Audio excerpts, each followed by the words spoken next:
ہمارے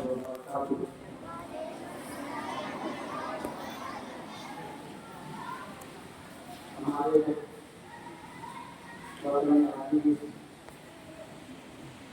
بھارت کا 78واں یوم آزادی ہم سب کو مبارک ہو۔ آج تجدید کا دن ہے، محاصرے کا دن ہے۔ ہم اپنے آباء و اجداد کی قربانیوں کو یاد کرتے ہیں۔ اس ملک کی آزادی کے لیے ہمارے بزرگوں نے، رہنماؤں نے جو جانشانی اخلاق کے ساتھ جو کوششیں کی، جہاد کیا، اس کو ہم یاد کرتے ہیں۔ اس لیے یاد کرتے ہیں کہ ہم اس ملک کے معمار بن سکیں۔ یہ ملک جو ہمارے آباء و اجداد ہیں، جس میں سبھی شامل ہیں، ہندو، مسلمان، سکھ، عیسائی، سبھی فرقوں کے لوگ اور مذہب والے، الگ الگ سوچ، الگ الگ فکروں اور مذہب کے لوگوں نے اس ملک کو آزاد کیا، کرایا، ایک متحد سوچ بن کر، ایک متحد کوشش کر کے۔ تو ہم اس کو یاد کرتے ہیں، اس لیے یاد کرتے ہیں کہ ہم اس ملک کو مزید سشکت، طاقتور بنائیں گے اور ہمارا بھی اس میں پسینہ اور خون لگے گا، ہمارا قلم استعمال ہوگا اور ہمارے دل کے اندر جو اس ملک کی تعمیر و ترقی کے لیے جو غلبے ہیں، جو جوش ہے، ہم اس کو عملی طور پر ہم نکالیں گے، سامنے لائیں گے اور اس ملک کو اچھا سے اچھا بنائیں گے، خوبصورت بنائیں گے، طاقتور بنائیں گے۔ آپ پڑھنے والے ہیں، آپ طالب علم ہیں، آپ اسٹوڈنٹس ہیں، تو آپ کا فرض یہ ہے کہ آپ محنت اور لگن سے تعلیم حاصل کریں۔ اپنے ماضی کو، اپنے آباء و اجداد، اس ملک کے ماضی کو یاد کریں، تاریخ کو یاد کریں اور ان یادوں کو اپنے سینوں میں بسائیں اور اس کو عمل میں بالکل کے ٹرانسفر کریں۔ یہ آپ کا فرض ہے اور ہم سب اسی لیے آپ کے ساتھ کھڑے ہیں۔ مجھ سے لے کر کے ہمارا سارا اسٹاف، ہمارے ٹیچر آپ کی تعلیم کے لیے، آپ کی تربیت کے لیے اور آپ کو ایک ذمہ دار ملک کا شہری بنانے کے لیے ہم لوگ آپ کے ساتھ ہیں۔ آپ محنت کریں گے تو ہماری محنت ایک کامیاب ہوگی، آپ کامیاب ہوں گے اور ترقی کی اونچائیوں کو چھوئیں گے آپ۔ تو میری مبارکباد کے ساتھ یہ آپ کے لیے پیغام ہے کہ آپ محنت سے پڑھیں، اپنی زبان صحیح کریں، اردو، ہندی زبان جو ہے وہ اچھی لکھنی آئے، اچھا بولنا آئے اور ہمارے اندر نظم و نسق، ڈسپلن پیدا ہو، عزت و احترام پیدا ہو، ہمارے بڑوں کا، بزرگوں کی عزت اور یہ ساری اخلاقیات جو ہے وہ اخلاق ہمارے اندر پیدا ہو اور ہم علم کے ہتھیار سے لیس ہوں، علم کے ہتھیار سے لیس ہوں۔ اور علم کیونکہ سب سے بڑی دولت ہے، اس لیے وہ علم بغیر محنت کے نہیں آ سکتا۔ علم جو ہے، گیان محنت کے بغیر نہیں آ سکتا ہے۔ ہمیں اپنے آپ کو حوالے کرنا ہوگا، علم کے سپورٹ کرنا ہوگا اور लगन और जोश के साथ और नज़्म व नस्र के साथ हमें तालीम हासिल करनी होगी और इस तालीम के असरात हमारी ज़िंदगी पर जो पढ़ें, हमारी ज़िंदगी पर इस तालीम के असरात पढ़ें और लोग देखें और ये महसूस करें कि ये मालूम रखना के तालिब इल्म हैं, के बच्चे हैं और बच्चियाँ हैं जिनकी परफॉर्मेंस ये है और जिनका अखलाक ये है और जिनकी ज़बान ये है।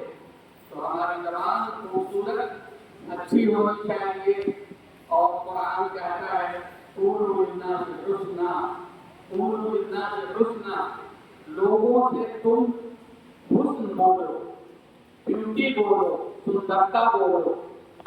तो हुस्न का क्या मतलब है? हुस्न जहाँ भी होता है, खूबसूरती जहाँ भी होती है तो वो चीज़ मुस्कुराती है और उस मुस्कुराहट का असर जो है वो दिल पर पड़ता है, तो इससे पूरी दुनिया मुस्कुराती है। जब हर आदमी नेचर को, खूबसूरती को देख करके मुस्कुराएगा तो पूरी दुनिया मुस्कुराएगी। तो कितनी बड़ी बात है कि क़ूलू लिन्नासि हुस्ना, बहुत सारी बातें हैं कुरान में और हुस्न और एहसान जो है वो कुरान की और इस्लाम की बुनियाद है, इसलिए कि अल्लाह खुद खूबसूरत है, अल्लाह खुद खूबसूरत है और उसकी बनाई हुई कायनात खूबसूरत है।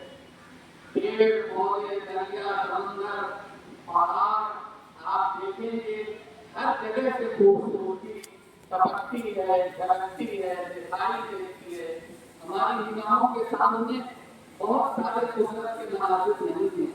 इसी सरज़मीन पर, अल्लाह की बनाई हुई सरज़मीन पर कितने मुल्क ऐसे हैं कि आप देखेंगे उसकी खूबसूरती को दंग रह जाएंगे, लेकिन वो खूबसूरती किसने दी है? अल्लाह ने दिया है। इंसान उस खूबसूरती को बचा ले, 50% भी बचा ले, 60% भी बचा ले तो ये बहुत बड़ी बात है। तो आप तसव्वुर करें कि जब कुरान क़ूलू लिन्नासि हुस्ना कहता है कि लोगों से खूबसूरत बात करो, एक लफ्ज़ भी बोलो तो बहुत खूबसूरत वो लफ्ज़ होना चाहिए और इसी हुस्न से एहसान है, यानी हमारा रवैया भी, हमारे रवैये के अंदर भी, हमारे अमल के अंदर भी एहसान होना चाहिए, यानी हुस्न होना चाहिए, खूबसूरती होना चाहिए। इबादत के अंदर भी, मुआमलात के अंदर भी, अखलाक के अंदर भी, हमारी ज़ाती और शख़सी ज़िंदगी के अंदर भी और इज्तिमाई ज़िंदगी के अंदर हर जगह हुस्न और खूबसूरती होनी चाहिए। इसलिए भी अल्लाह खूबसूरत है और अल्लाह ने इस पूरी कायनात को खूबसूरत बनाया है और अल्लाह खूबसूरत बनने की, खूबसूरत रहने की, खूबसूरत बोलने की, खूबसूरत अमल करने की ताकीद करता है, हुक्म करता है। तो हम ये अहद करें कि हम अपनी तालीम को खूबसूरत बनाएंगे, हम अपने सीखने के अमल को खूबसूरत बनाएंगे, हम अपनी ज़बान को खूबसूरत बनाएंगे, हम अपने किरदार को खूबसूरत बनाएंगे, हम अपने अदब व एहतराम को जो हम मुआमला करते हैं अपने असातिज़ा के साथ, अपने बुजुर्गों के साथ, उसको खूबसूरत बनाएंगे और हम हमारा जो अमल लिखने पढ़ने का है, याद करने का है, उसको खूबसूरत बनाएंगे। इस तरह से हम खूबसूरत बनेंगे तो ये मुल्क पूरा खूबसूरत बनेगा और इस मुल्क की तामीर जो है वो होगी और ये मुल्क ताकतवर बनेगा और इस मुल्क की तरफ पूरी दुनिया की निगाह होगी। तो इन्हीं कलिमात के साथ, इन्हीं अल्फाज के साथ मैं रुखसत होता हूँ। मैं लफ्ज़ बलफ्ज़ लोगों की कहानी और किस्से सुनाने का आदमी नहीं हूँ। मुझे क्या करना है उसी पर मैं फोकस करता हूँ। मैं नाम ले करके जो है वो लंबी चौड़ी तकरीर नहीं करना चाहता। बुजुर्गों का नाम ले करके, इसलिए कि मैं जिंदा हूँ, सब चले गए, गांधी चले गए, नेहरू चले गए, सरदार पटेल चले गए, इंसान हूँ, मुझे अगर मैं सिर्फ बोलता रहूँ, सीखता रहूँ, तो उससे क्या होगा? मैं अगर एक एक ईंट तरक्की की रखता हूँ रोजाना, तो मैं आपको भी वही कहूँगा कि आप बोलो कम और काम ज्यादा करो। तरक्की की एक ईंट रोज आगे रखना है और आप पढ़ लिख करके आलिम बनोगे, आप इंजीनियर बनेंगे, आप डॉक्टर बनेंगे, तो तरक्की की कई ईंट जो है आप एक दिन में रखेंगे। तो आप मजबूती के साथ एक हासिल कीजिए, यही इस मुल्क के साथ वफादारी है और यही जो मुसलसल है, साइड मुसलसल है और अल्लाह ताला सही देता है, कोशिश देता है। तो हमें कोशिश करना है, आगे बढ़ना है और इस मुल्क को जो है खूबसूरत बनाना है और इस मुल्क की तरक्की के लिए हमारे अपने कदम को आगे बढ़ाते रहना है। शुक्रिया।